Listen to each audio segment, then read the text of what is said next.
Hello, good morning, good afternoon, good evening. I'm Fabiola Zerbini. I'm the director for the Tropical Forest Alliance here in Latin America, based in Brazil. And I'm honored to have been invited by Marfrig and other colleagues to moderate this session. So it's my pleasure to be here and welcome all of you, the speakers that I will introduce in a few minutes, but also you all who are with us in a Saturday, but a very important Saturday, a very important weekend now in the middle of the COP26. So a very important moment for all of us to discuss and to keep exchanging and reflecting and finding for solutions about such big challenge that we have as a humanity. Well, thanks for the GLF, the Global Landscape Forum Climate, that's also being held now alongside the COP from 5th to 7th. So I think that's a very important name of the Global Landscape Forum Climate. This year is the Frontiers of Change. In a context of change that it's more than urgent, and it's already happening in many of our countries. Forests, food systems, and livelihoods are central. We cannot only discuss one independent of the other. So these agendas are connected and needs to be discussed in an interconnected way as well. The production and consumption of protein in the middle of this discussion around forests, food system, livelihoods, climate change is also central. It can remain in the way that it is. We know that change is more than needed. And as a very relevant player, Marfrig intends to really understand, discuss about the paths, what are the solutions, what are the innovations, what are the potential ways to address the challenge, and to really pave a way to really guarantee that we will be able to keep feeding the people, feeding the world without with security around the climate, around the water, and around for sure the life as all of us. To discuss this with us, we invited four very, very important people who are super involved on these discussions and from many different perspectives as well. So we have the Professor Walter Benting, a senior research scientist at Columbia University.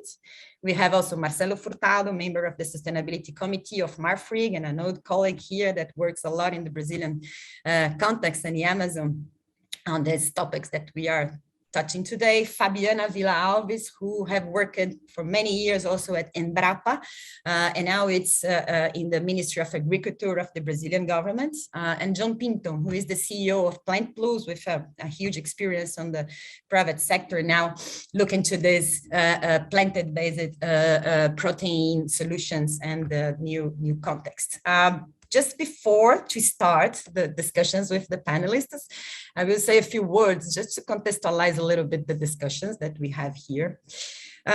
First, the past 2 decades, we have seen a dramatic increase in demand for agricultural commodities. Globally, we have almost 48 was the size of the increase between 2001 and 2018. And the tendency is that it will be increasing and increasing and increasing even more in the rate of the increase of the human population. And there has been a significant shift of agricultural production towards tropical regions. So to meet this demand, the global demand, that it's the tendency of increasing, the tropical regions are more and more involved, and also being the place where the food is being produced. For it's around 50 at this time, up from 44 in 2001. So there's an increase also in the tropical regions. And one of the consequences is that the tropical forest loss is still high and is still very connected with agricultural activities. The Global Forest Watch shows that since 2002, more than 60 million of hectares of primary forest. This is around the size of France, just to give a context. More than 80% of tropical deforestation occurs in landscapes where agriculture is the dominant driver. It doesn't mean exactly that it's related with the agriculture, but intuitively, you can see the way that it is. So I think we have each commodity has a non-history, in terms of, and there's a own context in terms of how the commodities production impacts on deforestation, on climate, on food security in the end of the day. But we need to see that the beef production or the protein production is one of the key commodities that still needs to be better understood and better addressed collectively by all of us to really guarantee that this context that I am just bringing to you guys, I know that almost all of you knows this very well, but it's important to bring again, the protein needs to be discussed, and we need also there's a big risk, climate risk, for the cattle production and for the others agriculture pathways. So systemic solutions are more than demanded.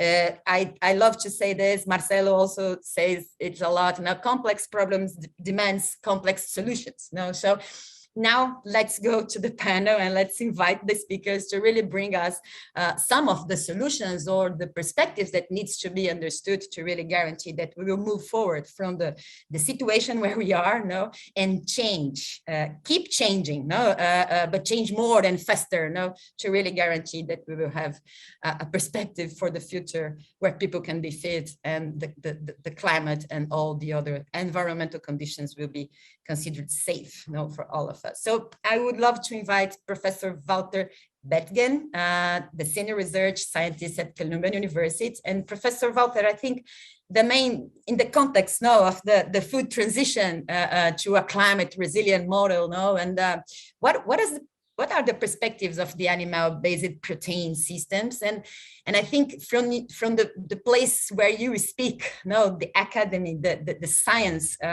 what's the role of the academy on this transition? Please, you have 10 minutes. Thanks. Thank you, Fabi. I will share my screen. I hope you can see it. Yes, we are seeing. Okay. So first of all, let me say good day to everybody and thank you very much for the invitation. As Fabi had just told you, I am a senior research scientist at Columbia University in the new created Columbia Climate School. And since last year, I started also serving as the vice president of the board in the National Agricultural Research Institute of Uruguay, INIA. Now, the organizers sent this firing question to start the discussion. What are the perspectives for animal-based production systems? And I'll go straight to the answer. Animal-based production systems will disappear. This is the time where I would love to be live, would love to see your faces, to see your reaction, but unfortunately, I'm not. Now, moreover, plant-based production systems will also disappear. Lab-based production systems will disappear unless they are sustainable. And I think this is the way that I prefer to frame these discussions. The way is how do we frame discussions to ensure that transitions to sustainable diets, to sustainable food systems, to sustainable agriculture production systems. And how I like a definition of these sustainable diets that I'm sharing with you now. Sustainable diets are protective and respectful of biodiversity and ecosystems. They're culturally acceptable, accessible, economically fair and affordable. They're nutritionally adequate, they're safe and healthy, and they optimize natural and human resources. Now, immediately with that discussion, we already have a problem. Potential problems. How do we handle antagonistic interactions? For example, what is more important? Is it nutrition? Is it affordability? Is it access?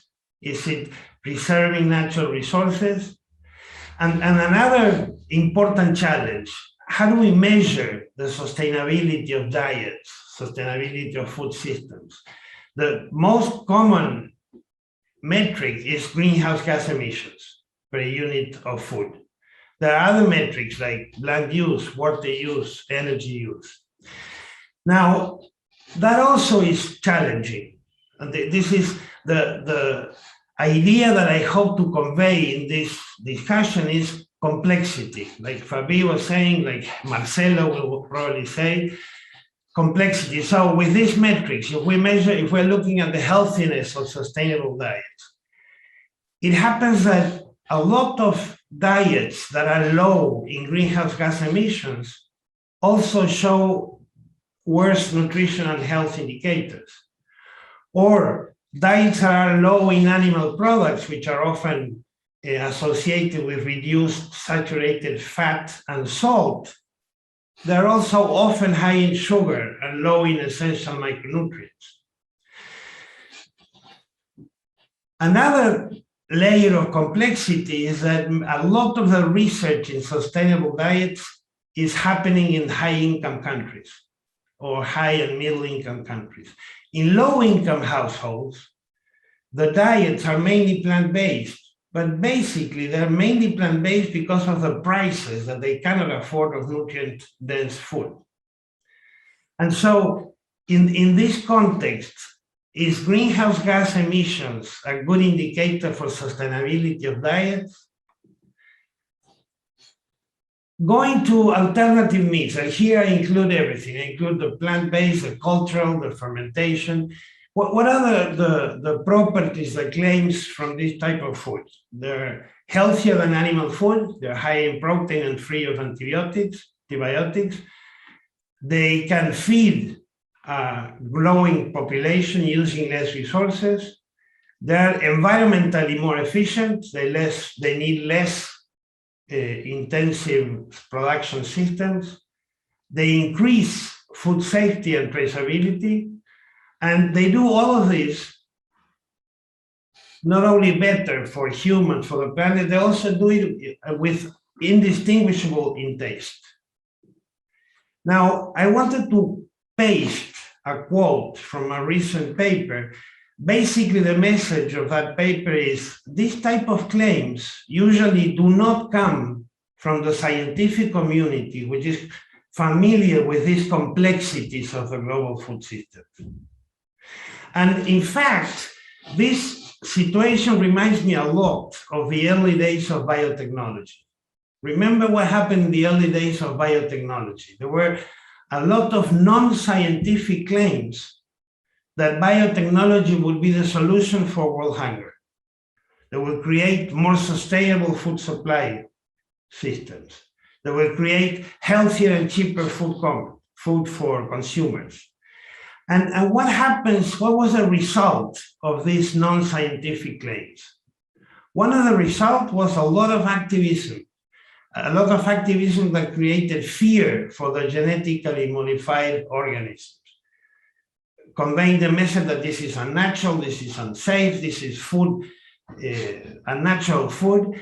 And the target of this activism was multinational corporations.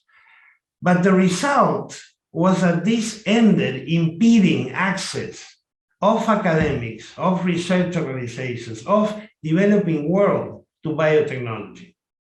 And this resulted in things that were pretty bad, like the golden rice, this rice variety that is rich in vitamin A, that was very important for a lot of population in the world, was developed many years ago, and it was accepted, for example, in the Philippines a couple of months ago.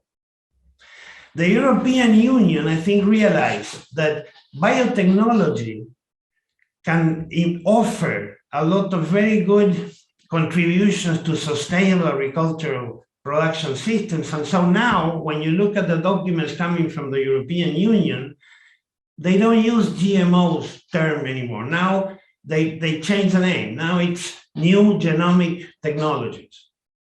So the reason why I bring this up is that we should have learned lessons from this. We should have learned lessons about claims that are not coming from the scientific community. They create unnecessary difficulties.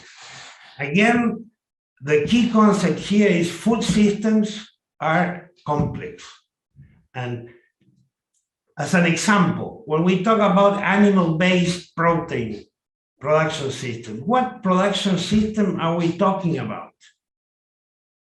Are we talking about a production system that destroys a tropical forest, that burns the tropical forest, that plants some pasture that produces the beef, releasing carbon, destroying biodiversity, displacing original people, and who knows how many more very detrimental impacts?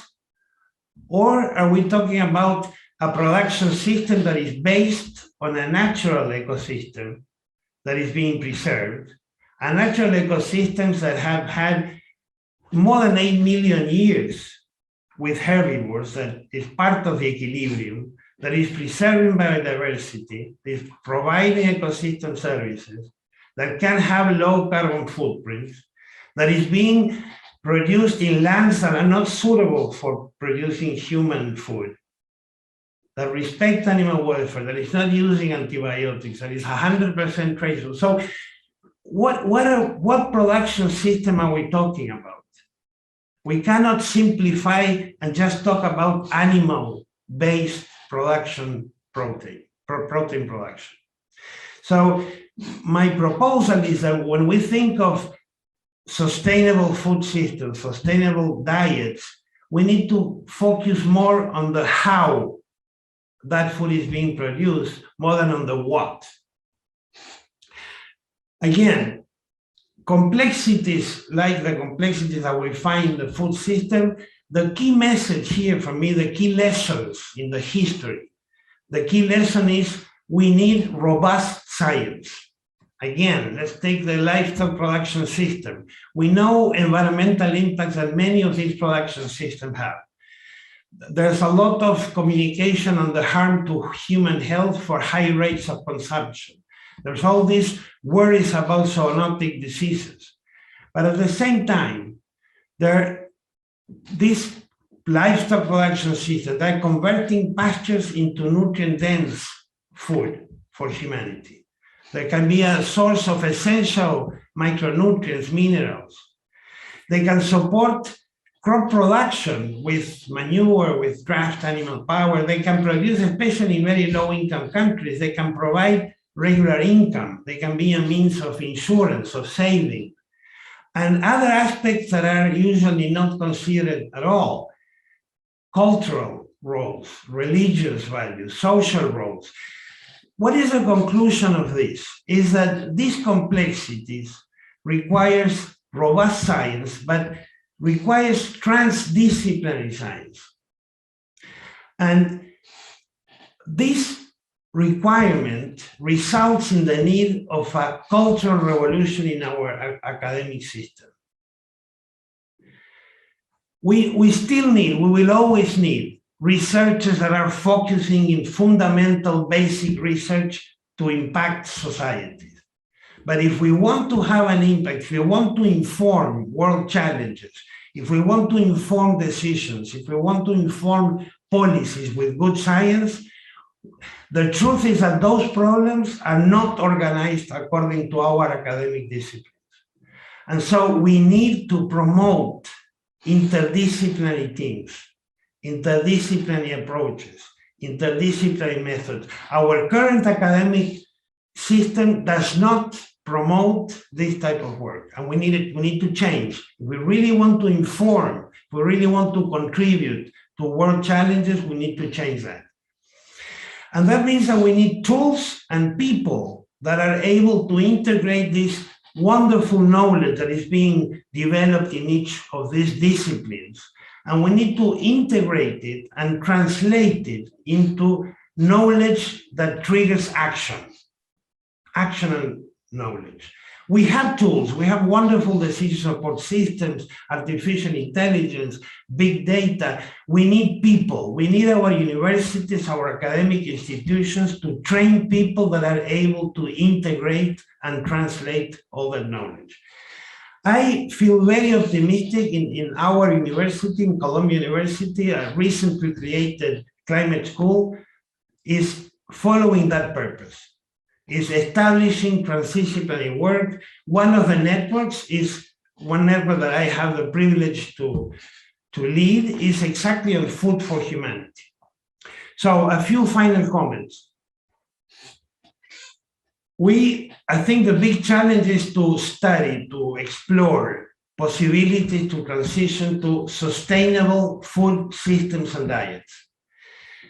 This must be based in robust science. We learned a lot of lessons from the biotechnology case that we should take advantage.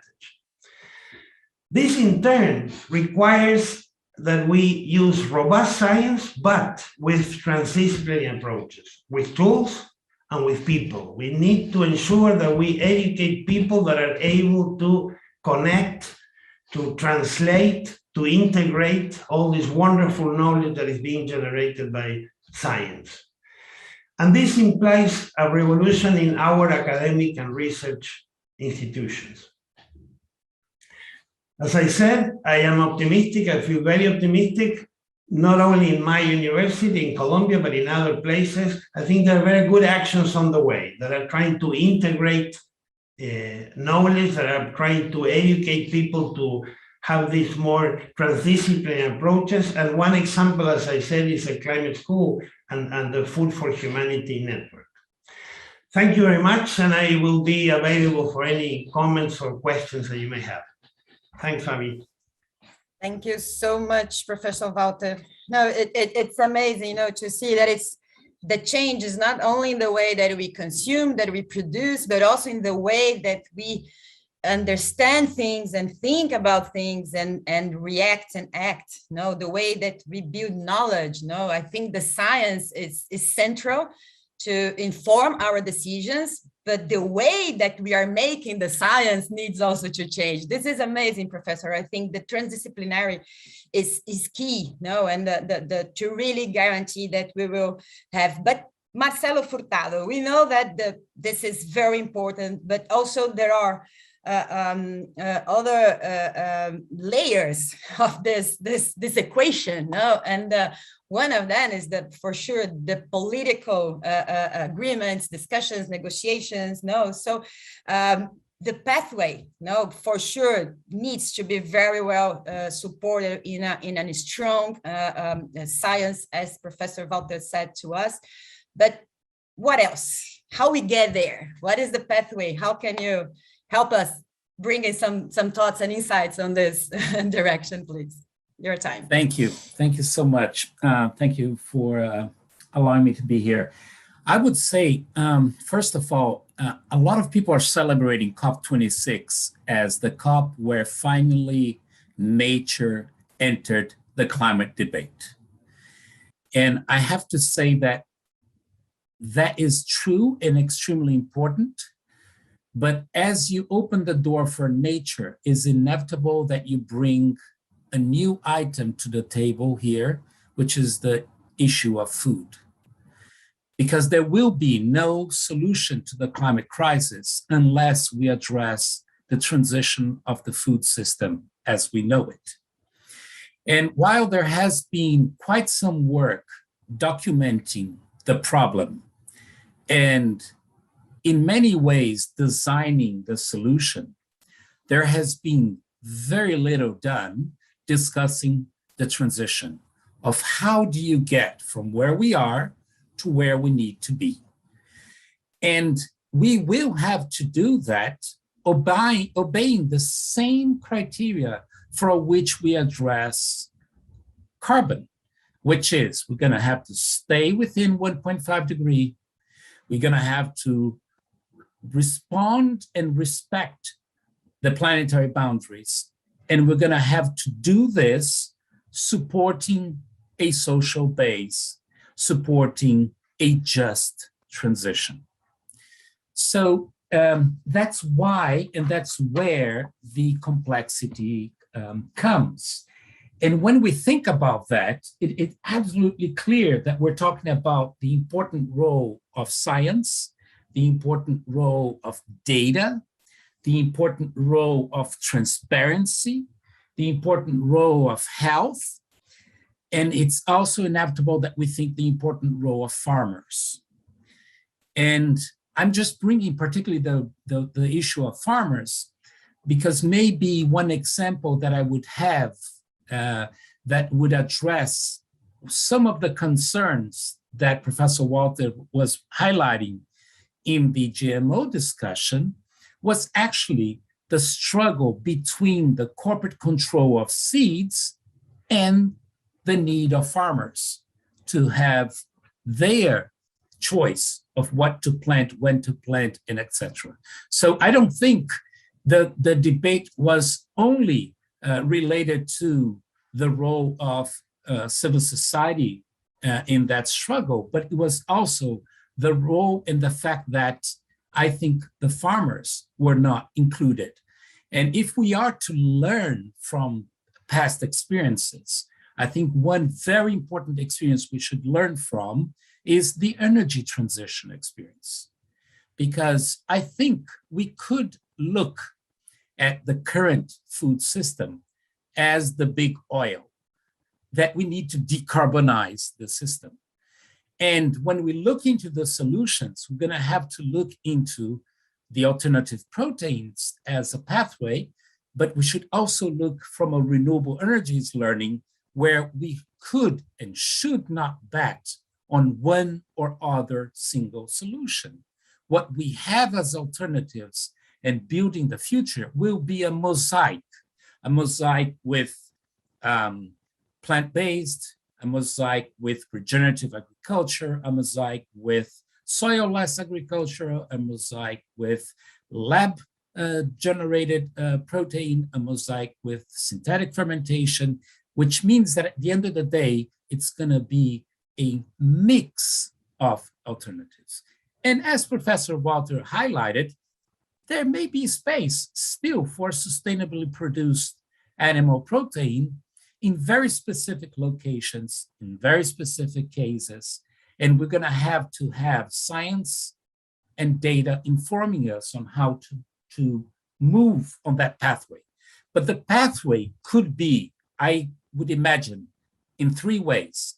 It could be what I call a bumpy ride, which is when we did not do the proper consultation. We did not bring all the key stakeholders to the table. We would not build regulatory framework that sets the game and says, these are the rules. If you obey outside the rules, you will be punished. If you obey within the rules, you will be commended and you have access to that. A pathway that you will respect and listen to society and consumers that are demanding this change to take place. The other possibility, if it's not the bumpy one, is the disaster one. And why I'm calling it a disaster pathway? Because if we look at what big oil companies did in fighting against renewables and not allowing the debate to move forward, funding denial science, funding anti-climate movements, you'll see that at the end of the day, the problem we generated is that we lost very precious time that according to IPCC AR6, we're running very badly out of it.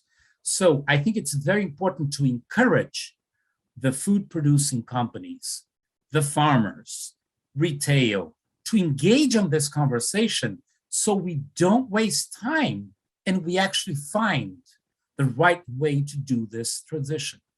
And the third scenario is, of course, what I call the prosperous scenarios, which is, okay, let's assume that we can and we will make this transition with the learning lessons from the energy transition, with the engagement of key stakeholders like the farmers, like the indigenous peoples, like the consumers, and so on, so we can move it forward. Because I think that change is moving very fast. When you look at the data presented by the friends from Good Food Initiative, they indicate that not more than a decade ago, we had only a few hundred examples of alternative protein products. Today, we have over 4,000 products, and we're talking about a decade. When we look at companies like John Pinto's company on plant-based meat, 5 years ago, we had one example only, and only in 2 cities in the world. And now this is already a big industry. So things are moving fast. And as they're moving fast, we need to be very cautious. One, not to make the same mistakes.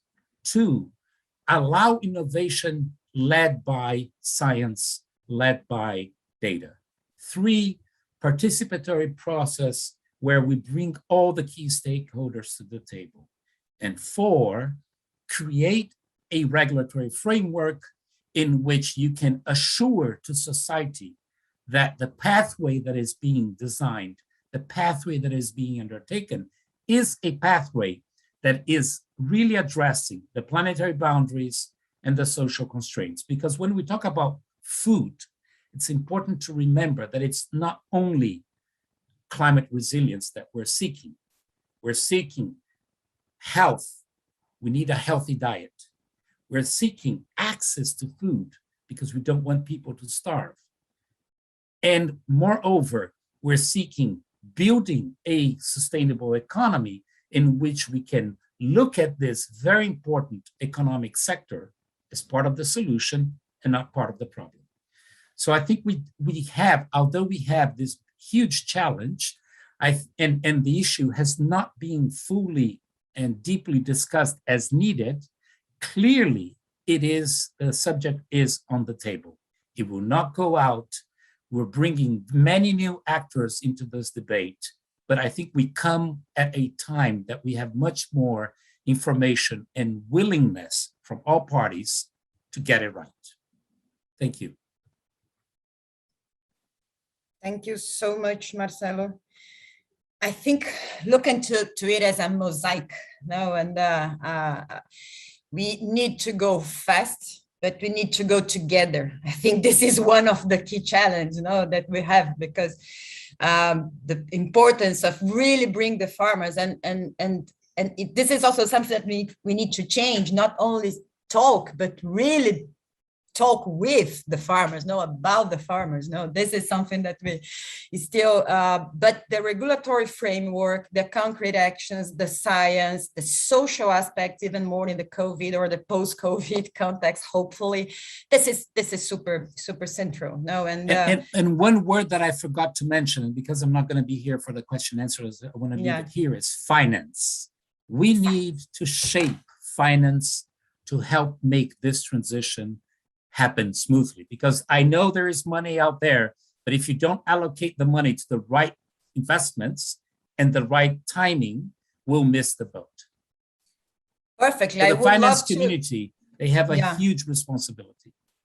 It's true. I think it's a very important topic. Also, I hope to bring it again, from the questions to the participants, but also between us, who pays the bill in the end of the day, and how? So I think this is a very, very important. But back in looking at a little to the regulatory framework, that it's super demanded in the equation or in the mosaic of solutions, but also the concrete actions. Fabiana Alves, she used to work many years in projects at Embrapa,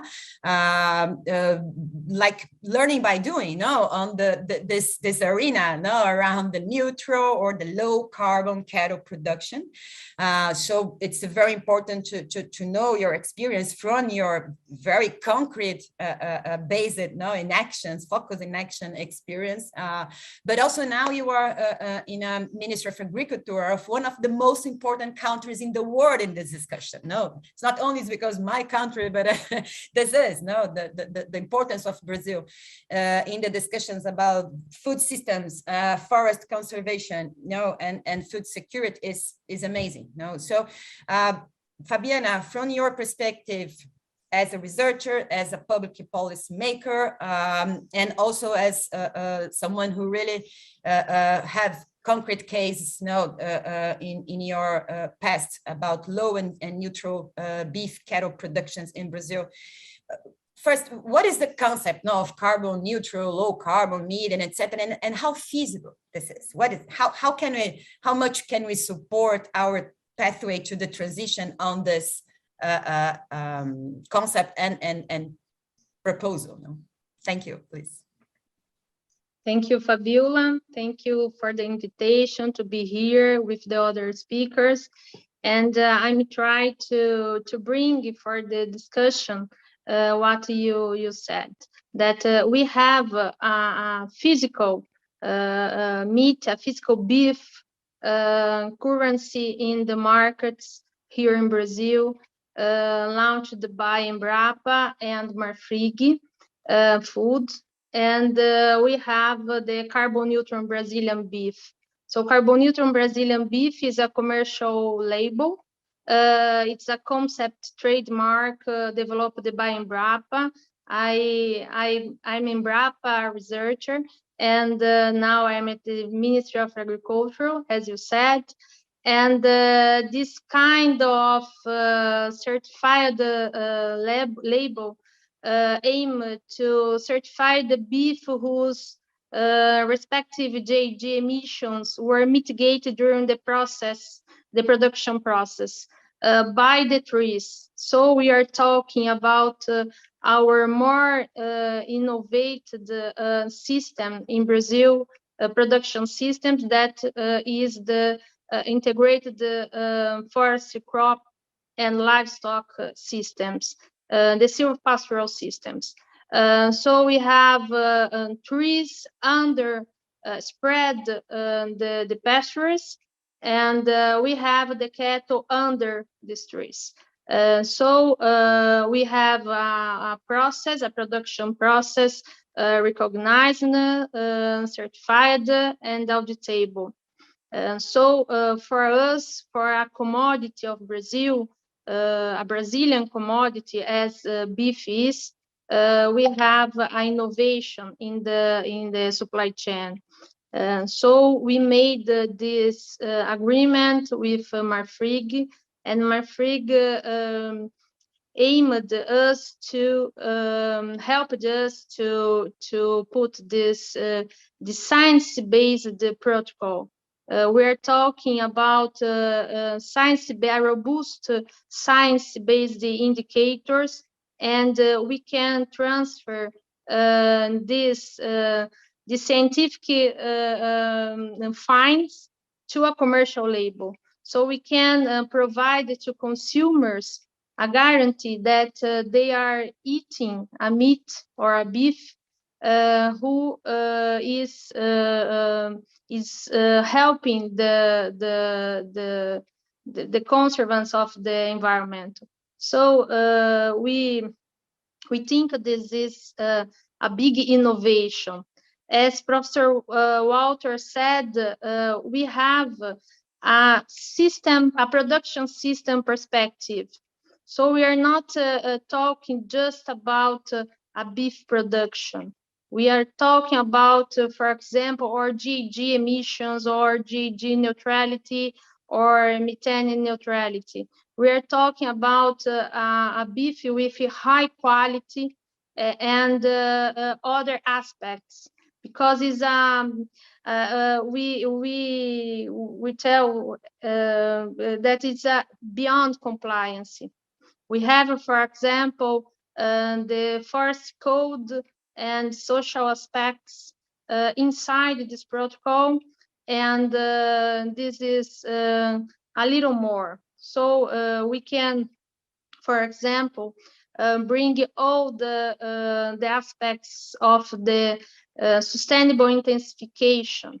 When we are talking about integrated livestock, crop, forestry systems, we are talking about efficiency. So we have production systems more efficient in water consumption, in GHG emissions, and we can prove to the consumers, and we can bring to the consumers all these aspects crystallized in a label, in a commercial label.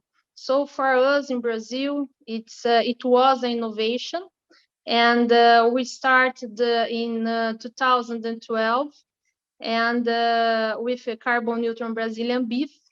after we launched the low carbon Brazilian beef, that is the beef certified and produced under crop livestock systems without force, and it is the purpose that we don't have the neutralized the neutralization of GHG emissions, but it's a beef that has the less 30% of GHG emissions.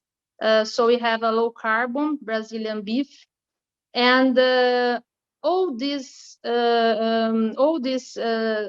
labels we transfer to other products, as milk, as leather, as coffee, as and others.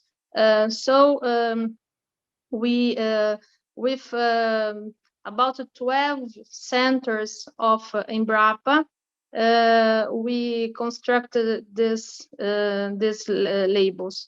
And nowadays in Brazil, we have about 12 million of hectares able to be certified with this kind of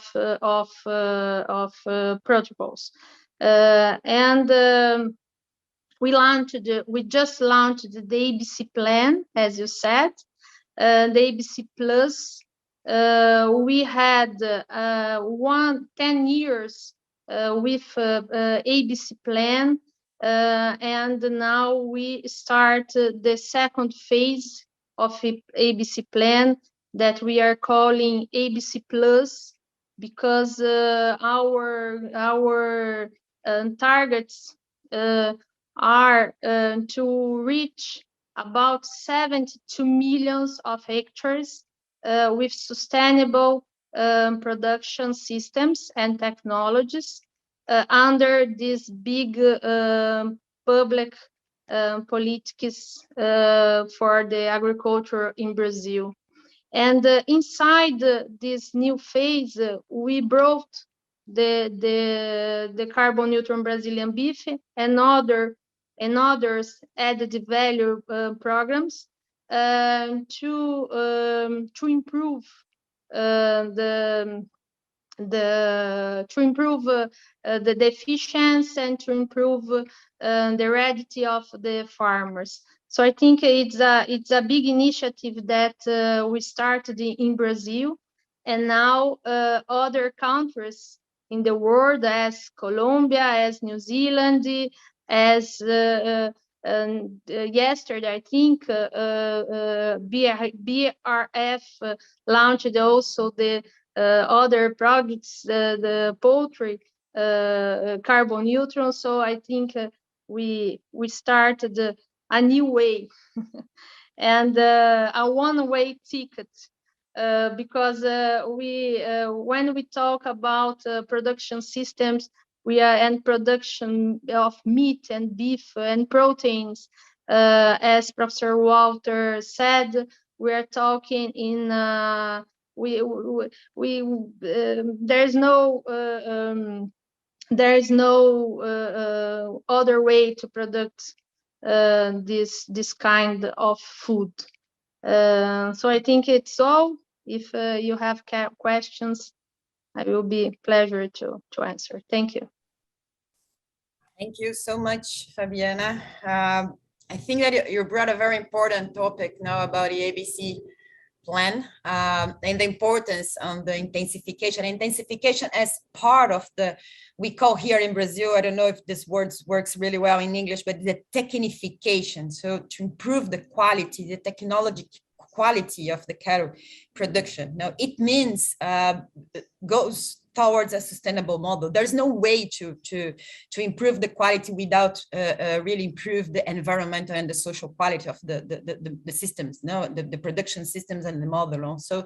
And that we just a very brief words on this. We did a study with Scott. It's a very important consultancy in Brazil. We did a study to understand how much would cost to bring the cattle production in Brazil, in the whole country, to a level of a technified cattle production, meeting both requirements, the phytosanitarian, but also the environmental ones. It would cost around 23 billions to 46, because we did in the 3 different scenarios of technology also in implementation. And so this is the ABC fund. It's amazing. It's very important, but it's also important to reframe that we need other sources of investments. We need more and more. The private sector, the finance sector, and also the other rural credit plans. Not only the ABC, to really go towards a model where we really. And the good thing is that beyond having a higher profitability for the cattle producers in Brazil, higher profitability for the whole country. It means economic rural development, but also it allows around 60 million hectares to other agriculture production. So it's a win-win. But let's back to the question of Marcelo. I don't know if you want to comment, Fabi. Please go ahead, and then I will invite John. Please, do you want to comment or because you just said it? No, I said that it's so important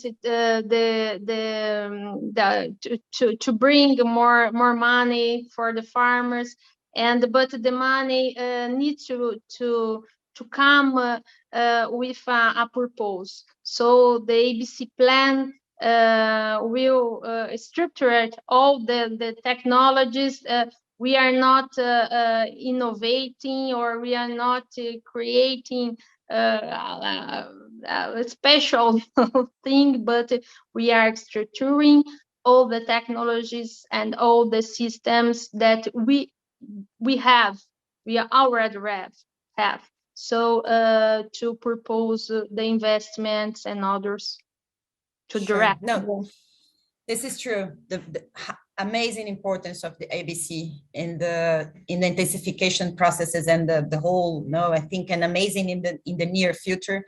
Thank you, Fabiana. I think now, let's bring another dimension to the discussion, which is fully connected with the low and the neutral carbon, but also connected with the innovation perspective. Okay, so to address the solution, let's use the innovation and the technology to really look forward to different ways to solve. And I'm really delighted to invite John Pinto, who is now leading an initiative that is focused in really move forward this plant-based protein perspectives. But also, John, I think you have a very, very good knowledge about the consumers' behaviors, because in the end of the day, the consumers are the one who guide, the whole. And this is a game between the production and the consumption, but it is very important to understand the Generation Z or the young people, or starting from this new consumers' behaviors perspectives, and tendencies, and now where the plant-based proteins are in the context of the current way that we consume, but also in the tendencies for the future. So please, thank you. Yes, hello everyone, and thank you, Fabiola. Yes, it's definitely a pleasure to be participating in this panel organized by Marfrig. It is definitely a great opportunity, and as we've mentioned, in a very important weekend, right, for the planet and for us to commit to making things better as we move on, right? So let me start talking about this whole plant-based space that you mentioned. Yes, it's definitely a very rich space, a space where there's a lot of interaction between consumers and industry. And so definitely a great opportunity for us to dive in a little bit more and see what's going on in this very innovative world. Let me start by giving a little bit of background about our company. So Plant Plus Foods was really recently created as a joint venture between Marfrig, which is, as we know, a leading global meat manufacturing company, and it's ranked as the #1 hamburger producer in the world. I'm not sure if everyone knows that.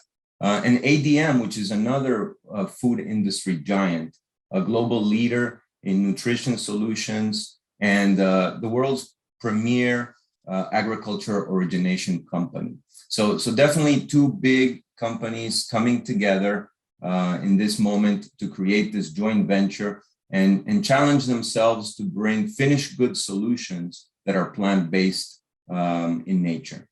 Our purpose in Plant Plus Foods is really to build a strategy and a portfolio that brings consumers choices.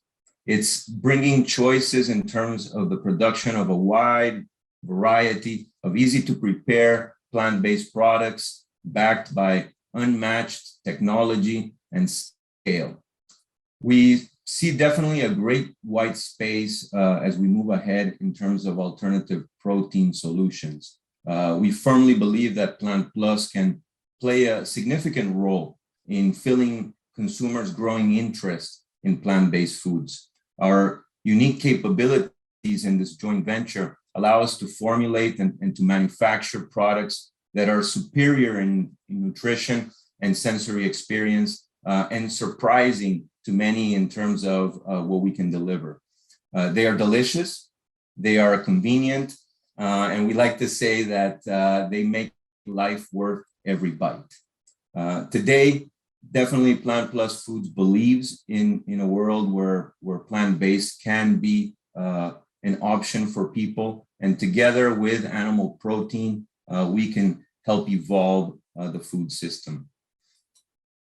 When we look at today's consumer trends, it is clear that there is a search for protein.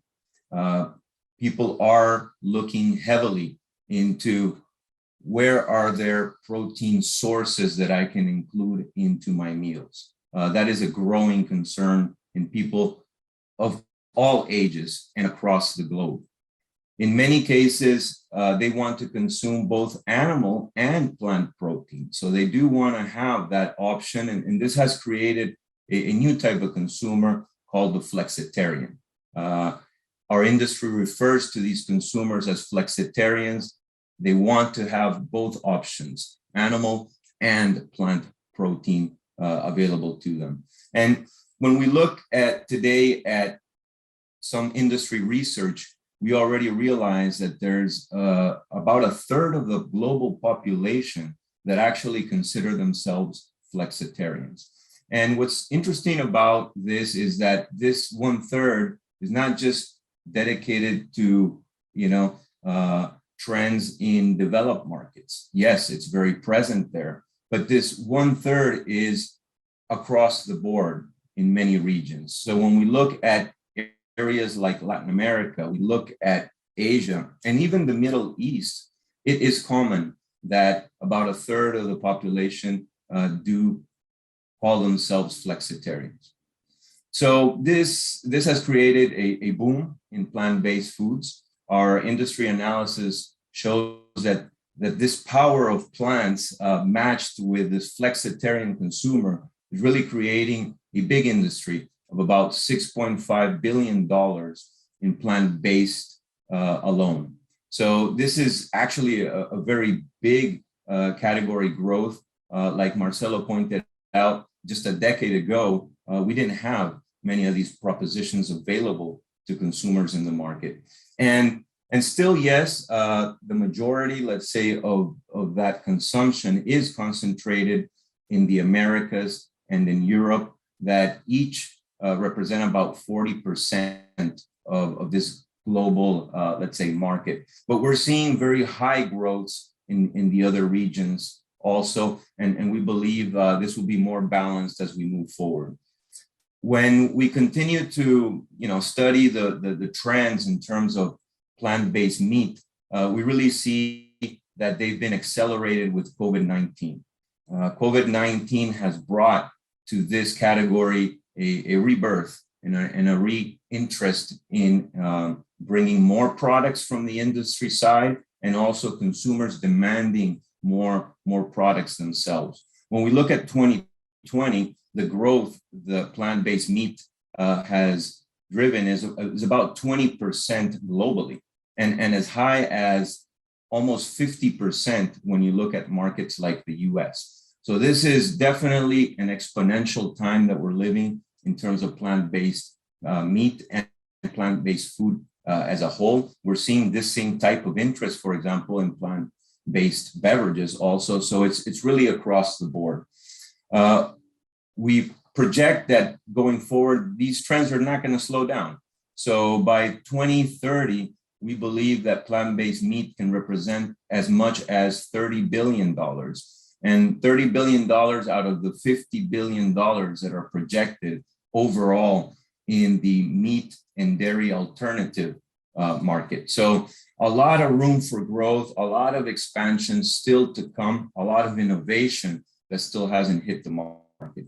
And we know that consumers are extremely interested. So around 80% of consumers globally are looking for healthier choices. And this is as a result of COVID-19, with a special interest in plant-based.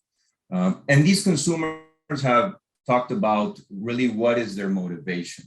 We've learned from several studies in the industry that the first motivation is around health.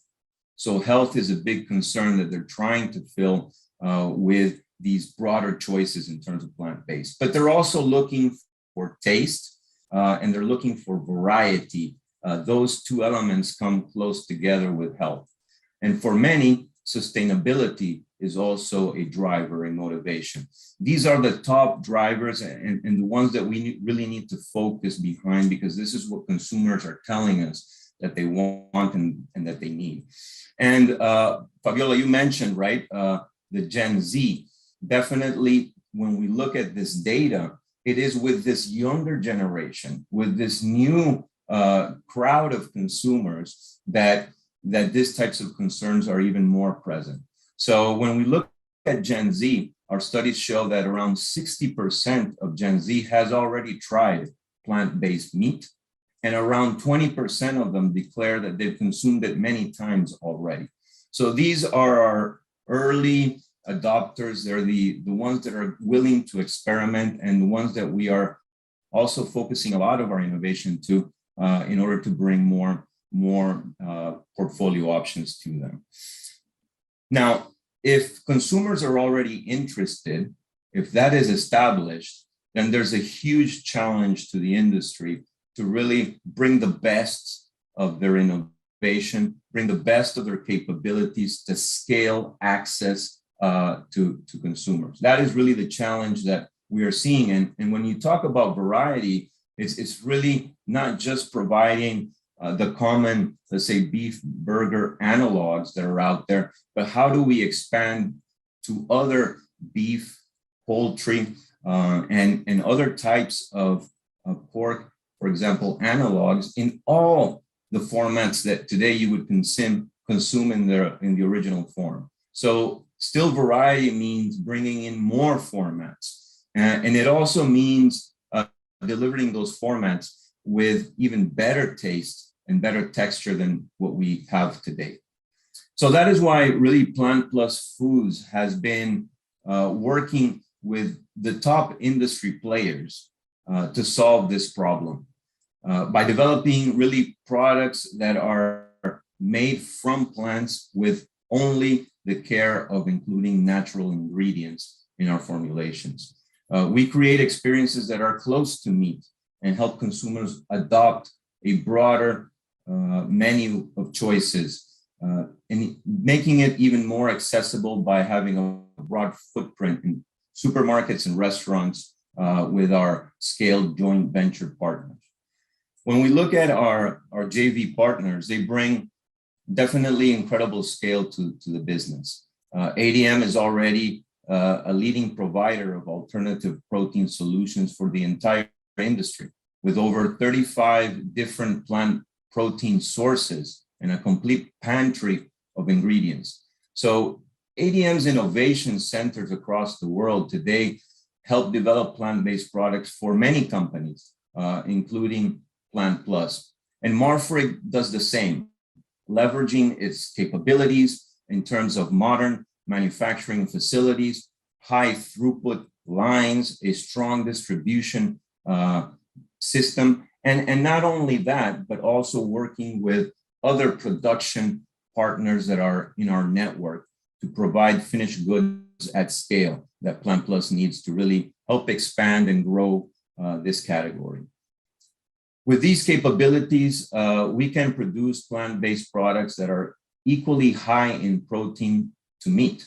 And this is already a great accomplishment. But not only that, they are naturally made without cholesterol, and they are a source of fiber. So they bring in nutritional density that is interesting for consumers to complement in their current diet. As technology develops, of course, we aspire to improve even more the nutritional delivery. As Professor Walter mentioned, this is a key concern. How do you really build even better nutritional rich products? And then also advancing our functional claims with cleaner labels also is an approach that we are focusing on heavily. Now, all this comes with the need to bring sustainability as a key pillar.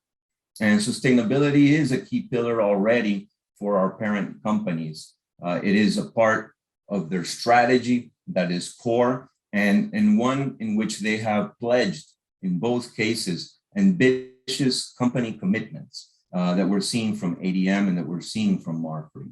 For example, one that they have in common is precisely a strong commitment and launching a series of initiatives around zero deforestation.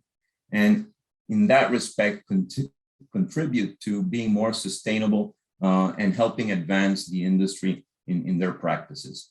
And sustainability is also a key reason why we use, for example, soy as our main protein source in Plant Plus products. Soy-based production today is the #1 protein source for meat alternative market because of its protein level, but also its ease in application and formulations and lower use of natural resources. So for example, soy presents the greatest productivity by planted area and the least water consumption versus other sources of protein, including other plant-based proteins themselves. To give you an example of this, when we compare, for example, other sources of protein such as milk or eggs, we see that soy uses half of the water and 1/3 of the land per kilo produced than those other forms of protein. So it is a way where we can contribute, again, complementing efforts that are already being made in the animal protein side by bringing more options and even more innovation and more sustainability together with plant-based choices. It really is a great opportunity, and companies like ADM are very serious about guaranteeing that there is traceability around the soy that is sourced for our products. This requires investment in traceability all the way down to the farm level with initiatives that really get very close to the growers. So I think that also talks to some of the points that have come up with other speakers as something that is very valuable and that we're trying to also challenge ourselves to build on. But well, you know, let me wrap it up here, and definitely it's been a great opportunity to participate. I'm sure there will be a lot of questions. It's an exciting frontier that we are in with alternative protein, and obviously as part of all these events that are happening over the weekend, I really do feel very optimistic about the future of the food industry, about our innovation capability, our creativity, our partnership to really evolve the food system. So I send it back to you, Fabiola. Thank you very much. Thank you so much, John. Wow, so many new things, also new elements, no, and I think the key now for the debate, now it's open, no, a moment for us to talk between us, among us, but also with the participants. So please, if you haven't yet, put your question, your comment on the Q&A box.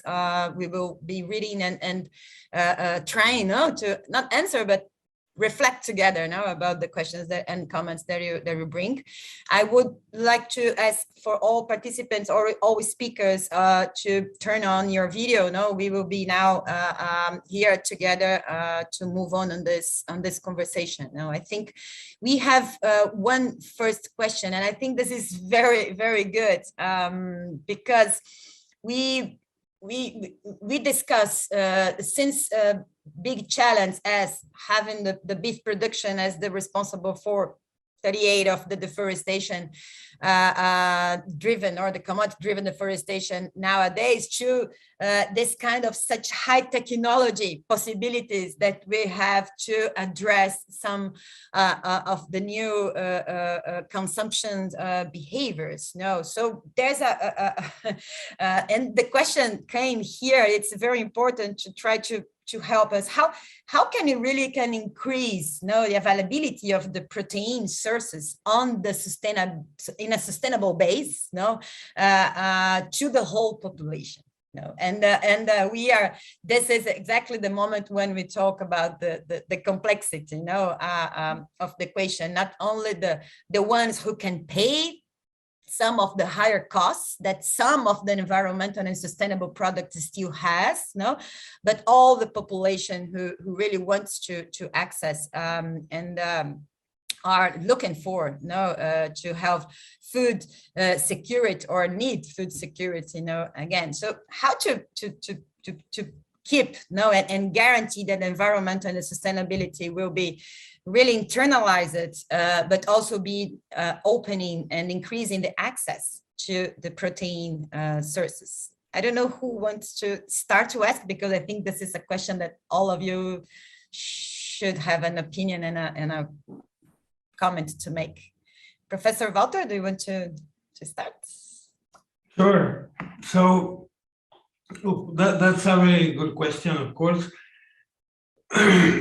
I think that when I was listening to that question, it made me reflect on what is the context in which we're having these very interesting discussions.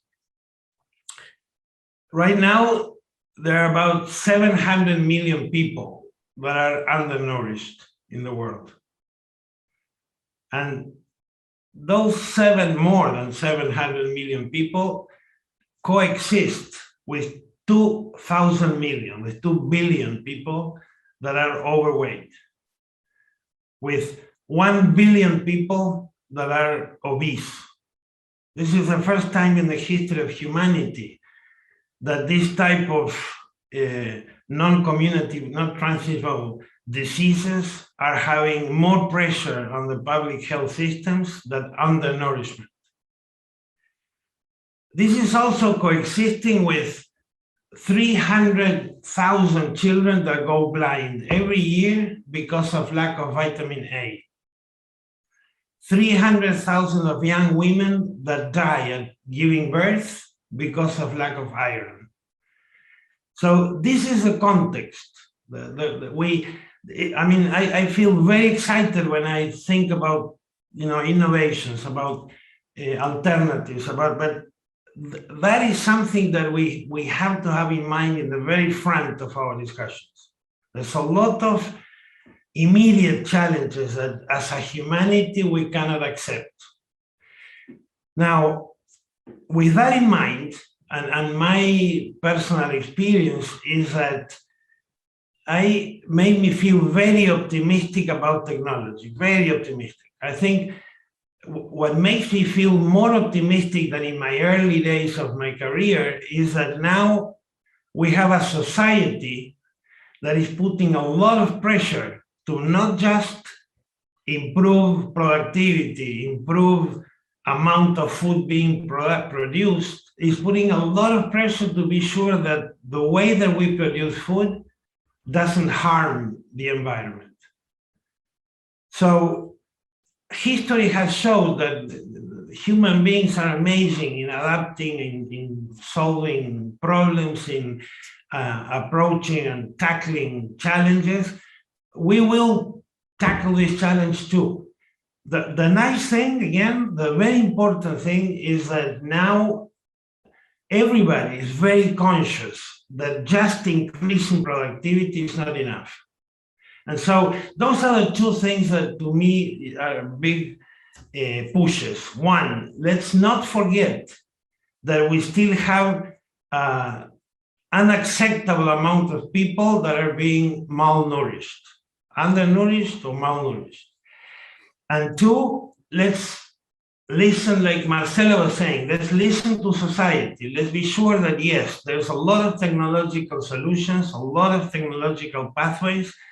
Let's be sure that we don't forget the sustainability part of what we develop. So I believe I'm very optimistic and I am very hopeful that we will, the same way that, you know, if you compare the quality of life of the world, even when the everyday news are awful and we turn the TV and we only see awful news, the reality is that today we are much better than we were 100 years ago. The life expectancy has been going up. The income per capita has been going up. It's expected that by 2030, 80% of the world population will be middle class. So yes, lots of advances, but still there is an unacceptable amount of people that are malnourished. And this is key in any discussion about sustainable food systems. Two, very optimistic about technology, very optimistic about human creativity, and especially now that we have a young generation that is telling us every day, be sure that you leave a world to us that is at least the same as yours or better. Wow, thank you. Thank you so much. I would love to listen Fabiana, also on the same topic. It's true, how to combine food security and the high technology, in the equation that we are now discussing, and even more, being in a place where the size of Brazil, like being a part of the government of Brazil and the Ministry of Agriculture of Brazil. So again, we still have a lot of smallholders who are cattle producers, cattle ranchers, and are doing this just to survive. And we do have such big high technology companies, co-living, and you as the representative of the Ministry of Agriculture, needs to deal with both. So how to combine this technology that is demanded, super important, and as Professor Walter brought to us, we need to be optimistic that it will really bring solutions, but with the whole inequality that is still remains inside the cattle supply chain, and even more when you talk about sustainability. So not an easy question. A very good ask, Fabiola. And I will complement what Professor Walter said, because we can't, we need to understand that sustainability, we have 3 axes. So we have the environmental sustainability, but we have also the social and economic sustainability. And when we are talking about Brazil, for example, and for the other countries, that we have this a great population, a big population, part of population that doesn't have the access to a protein, to a high quality of protein. We need to highlight, and we need to have these 3 axes in mind. So I think the word is the opportunity of choice. So we need to have the consumers and the countries need to have the opportunity to choose what kind of protein, of what kind of product that we want. So in Brazil perspective, we have more than 1 million of families that lives with in the rural areas, and for us it's not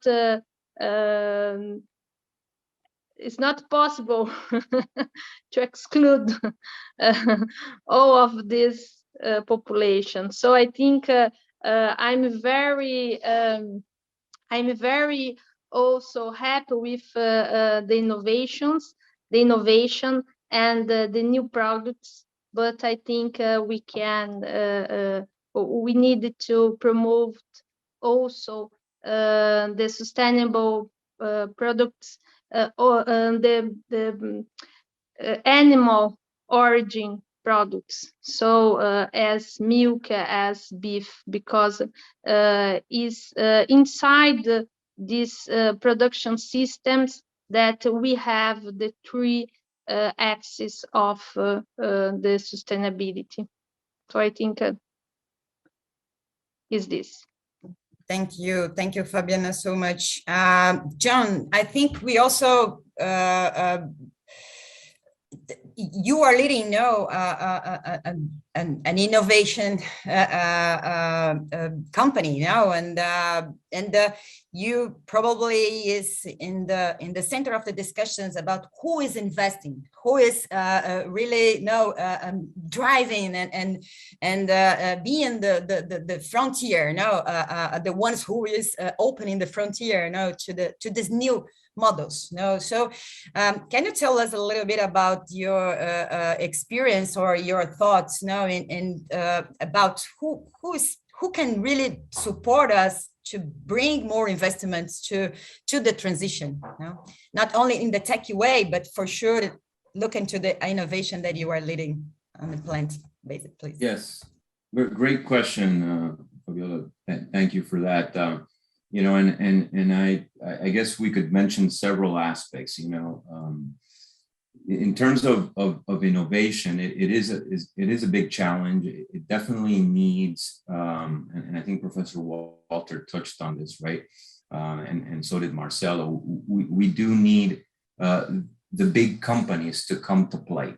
So we are, yes, a new innovative company, and there are many out there that are doing the same work that we're doing. We see them as partners in this task, but we also want to have these big companies like Marfrig and ADM that are concerned about sustainability, that are concerned about bringing more choices to come to the table, because you need that investment capital.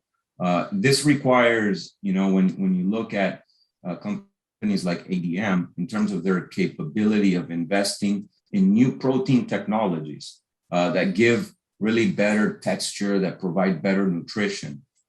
In terms of investing in new ingredient technologies so that you can have blends of different types of proteins and not have to choose versus just soy or another type of plant-based protein.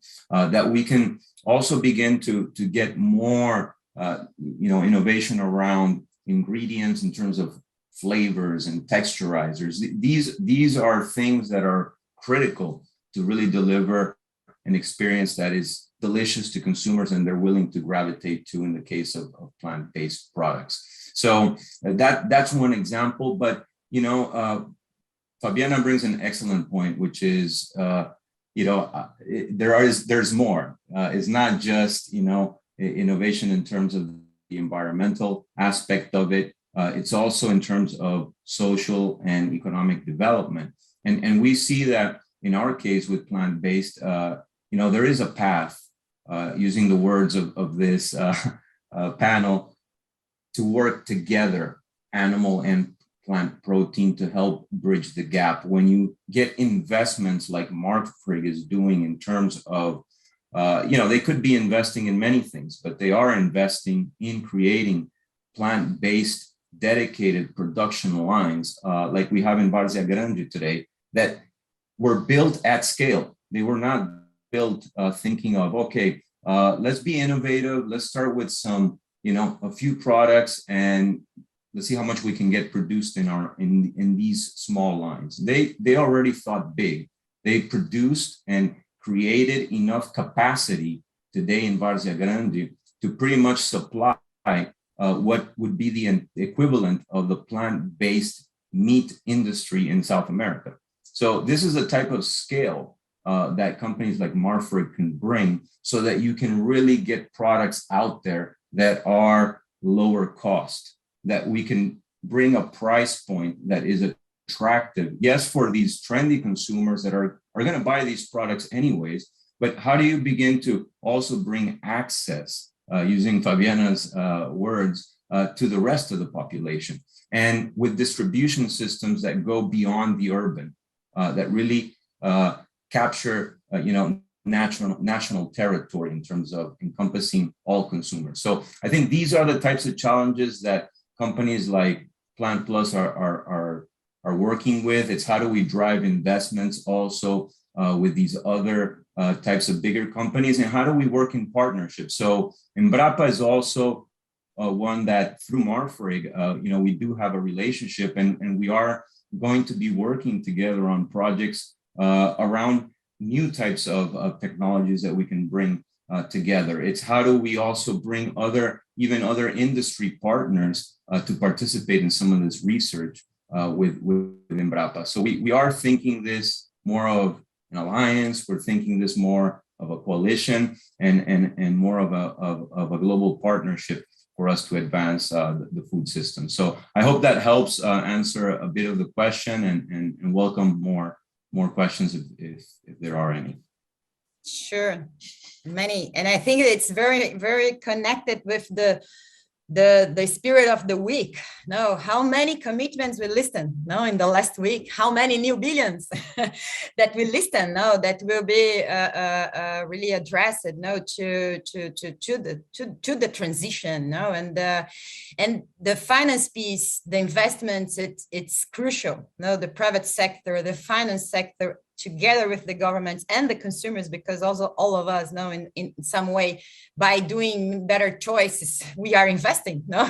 also in different models of production. But beyond all of this, that it's very important, we have another question from the audience that can complement it. And I think, Fabiana, you will be the person, because the question is how much the training or education for the producers, the farmers are demanded no, to really guarantee the transition. And I think that by education, it also means technical assistance, no, and the very one of the big day-by-day tasks that the Ministry of Agriculture has now is to really move forward a very strong technical assistance public policy. So what do you think, answering also the audience about this, how much this is important in the equation? It's very important, Fabiola. We have, I think it's the most important points. It's capacitation and transfer technology of technology. So we have in the new ABC plan, we have 9 axes, and 2 of these 9 axes, one is capacitation and another is the transfer, then technical assistance. Because we have a lot of technologies in Brazil. When I say Brazil, I'm talking about tropical regions. So Embrapa, as John said, has a lot of researchers and projects in all over Brazil, and in a lot of chains. We say from the A to Z, from the rice that is arroz, from Z that is zebu. So we need to transfer this into the field. And we had this ambitious target in the last decade with 52 millions of hectares. And I think personally that almost of these areas and almost of total of this success is from the capacitation of the technicians by Embrapa. So I came from Embrapa. I worked with integrated systems, and I saw in the background. So we have a lot of technologies to transfer, but we need the investments. And we have a study with CENAR.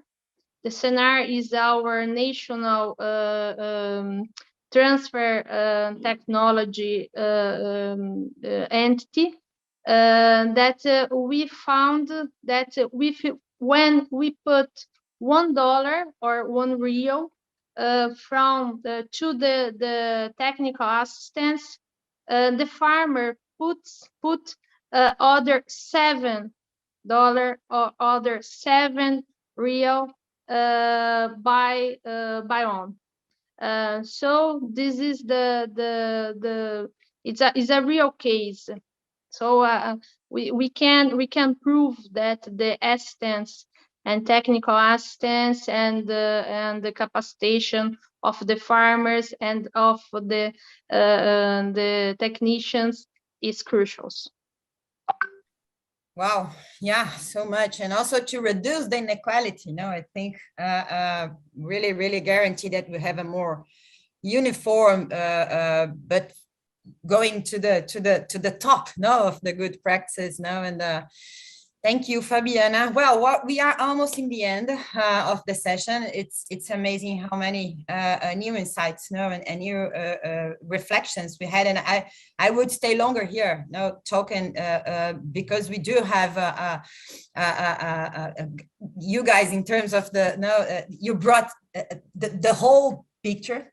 So we could go until many other hours here discussing the interactions between all the layers that compose these big pictures. So, but time, I would love to invite again Professor Walter.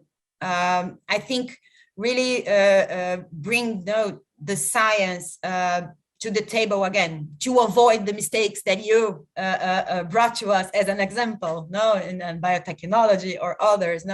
So how do you see, Professor Walter, after all of this reflections and exchange that we had? What's the message that you leave us to the continuity of this discussions, actions, and hopefully good impact? Thanks, Professor. Thank you. So, first of all, I was remembering now, we are having this very interesting event during the COP. So this is a climate change meeting. One thing that I have to remind myself is don't get distracted. Where is the key problem of climate change? It's in energy, it's in fossil fuels. So let's not get distracted. Second thing, and even considering that, there is a very important role of the food systems also in the climate change. And this is the nice thing that we are discussing today. And so how do we imagine the future, the transition of protein production?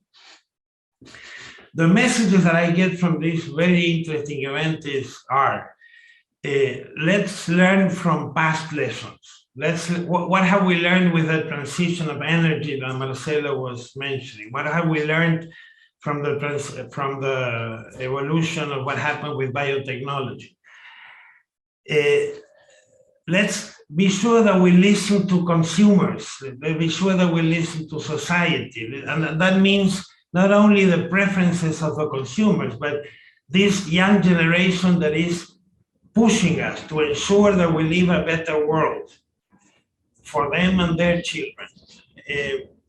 And then something that Fabiana mentioned that I think is critical is when we discuss all these possible transitions, let's make sure that people have a choice, that these current 700 million people that are undernourished, they don't have a choice.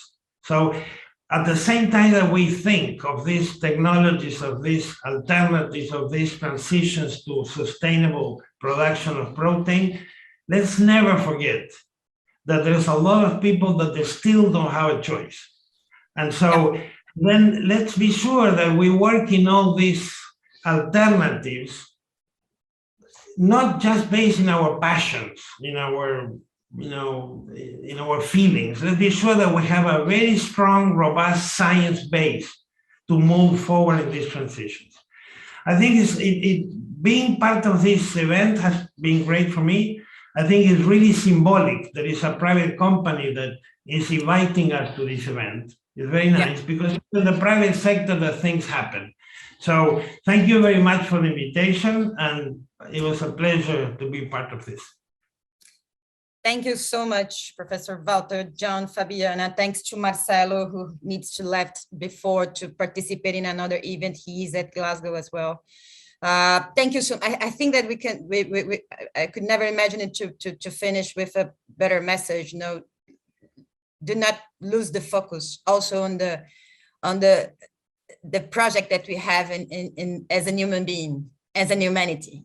Do not lose the human perspective of this discussion. So thank you so much. And please, I left to the other participants to the sequence of the Global Landscape Forum. Thank you a lot, Marfrig, Fabiana, John, and Walter. See you soon. Thank you, everyone. Thank you, Fabiola.